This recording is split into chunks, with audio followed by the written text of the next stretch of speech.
Welcome everybody here to Western Mass News, your school authority. I'm Taylor Jacobs. Happy Friday. So this show, it's all about providing you the very latest information surrounding this pandemic and all about the schools as well. So that's what this half hour is all about, focusing on your concerns. So let's turn it over to the pros, the folks who know. Dr. Erika Hamilton, a microbiologist from UMass Amherst. Hey, Dr. Hamilton, hope you're doing well on this Friday. So the first question I'm going to throw your way is, why is the state suggesting a 3-week COVID-19 trend to guide schools with in-person learning? Does it just give you more time to figure it out? Well, remember that once someone is infected with COVID, it can take between 2 and 13 days for symptoms to start showing. So in that 3-week time period, it gives you enough time to see if anyone is COVID positive. It will begin to appear. And so this is why some school systems are staggering the start times of when in-person learning happens. So, for example, first grade starts now, and then second grade starts in 3 weeks, and then third grade starts 3 weeks after that. And this allows schools to see if there's going to be, when the grades come back, if someone has COVID, not only will there be fewer people in school, but it will allow them to pinpoint more where the COVID outbreak started, and it will be safer for everybody because you won't bring people back until you're sure that folks are safe. That's interesting. So there's a bit of a method to the madness, for lack of a better phrase right there. So we'll move on to this. If a child happens to test positive for COVID-19, what are the serious symptoms that parents should actually be watching for? So most children will have no or very, very mild symptoms. And the symptoms in children tend to be the same ones as adults, but they tend to be milder. So cough, fever, sore throat, diarrhea, vomiting, being tired, having a headache, or body aches.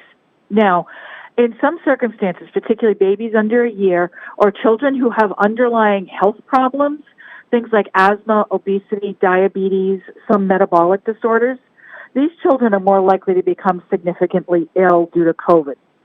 So some serious symptoms that do require medical attention are things like an uncontrolled cough, a headache combined with a high fever, trouble breathing, pain or pressure in the chest that does not go away, your child being confused, an inability to stay awake, a bluish color to the lips or the face, and any other symptom that gets worse instead of getting better.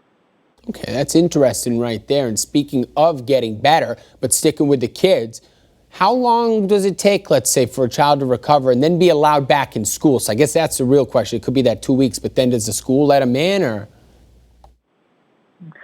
So the CDC guidelines for children and adults who have COVID are basically the same. So you catch COVID and you can't return to your normal life or to your work or your school until it has been at least 10 days since you first showed symptoms. You need to be fever-free without the fever-reducing medications for 24 hours. And you need to have symptoms improving. So in general, once those things have been met, you can begin to go back to your life and interacting with people again. However, some school districts may have different regulations around this. They may have different restrictions. They may want your child out for longer. They may require a negative COVID test. So this is one of those things that you have to check with your school district about. No doubt there, almost like an airline, always double check with your specific one. Dr. Erika Hamilton, thank you so much for coming on today on this Friday. No doubt going to have more of your insight here in the coming days because sadly, this pandemic is not yet over. So a reminder, Western Mass News is your school authority. Everybody, the info here on your screen, 413-846-0200. Or you can email schoolauthority@westernmassnews.com. We'd love to hear from you there, and you can send all your questions, concerns, stuff like that. We'd love to hear from you once again. All right.